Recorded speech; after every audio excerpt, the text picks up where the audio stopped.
মনে করেন আমি এল ইন্টার 0,0 দিলাম। ওকে, 0,0 দেওয়ার পর এখানে আমি এটা পেয়ে গেছি। তারপর এখান থেকে অর্থমোড কিবোর্ড থেকে ফাংশন কি F8, আর আপনার ল্যাপটপ থাকলে কাজ না করলে আপনি এখান থেকেও এটা দিতে পারেন। তো এটাকে আমি একটা লাইন নিলাম, একটা মাপ নিতে চাই, ঠিক না? তো এটাকে আমি মনে করেন 100 নিলাম। ওকে, 100 নেওয়ার পরে ওইটাকে ইন্টার দিলাম। এই যে এটা 100 আসছে, ঠিক আছে? এটাকে আমি জুম করে কাছে গেলাম।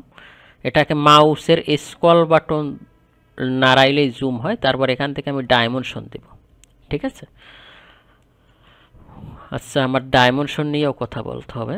অটোক্যাডে মূলত ডাইমেনশন হলো 6 প্রকার ডাইমেনশন আমাদের জানতে হবে।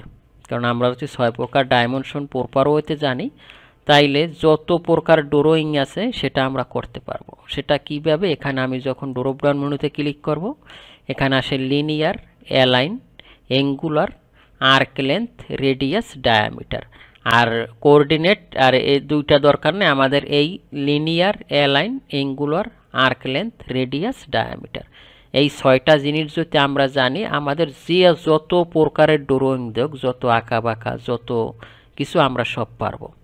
লিনিয়ার জিনিসটা কি? লিনিয়ারের ধর্ম হলো ও 90 ডিগ্রি অ্যাঙ্গেলে, দ্যাট মিন্স ও শুধু সোজা লাইনগুলো কাউন্ট করবে। মানে আমি যদি সোজা কোনো অ্যালাইনমেন্ট, কোনো ডাইমেনশন নিতে চাই, তখন ও এটা দেখবে। অ্যালাইন মানে কি? ওইগুলো আঁকা বাঁকা। আমি যদি আঁকা বাঁকা কোনো লাইন টেনি, তখন ও কিন্তু আঁকা বাঁকা লাইন আসবে। 3 নাম্বার অ্যাঙ্গুলার, আমরা যদি কোনো অ্যাঙ্গেল দিই, রেডিয়াস দিই যে 30 ডিগ্রি 40 ডিগ্রি, এইটা কিন্তু এখন যত দিন যাচ্ছে অত কিন্তু ক্রিটিক্যাল কইরা বিভিন্ন শেপ, কার সাথে কি প্রতিযোগিতা দিতে পারে, কত রকমের শেপ তৈরি করে, এইটা তৈরি করার জন্য আপনার অবশ্যই অ্যাঙ্গুলার জানতে হবে। 2 নাম্বার হলো আর্ক লেন্থ। আপনি একটা আঁকা বাঁকা ওয়াল নিলেন, ওই ওয়ালটার আর্ক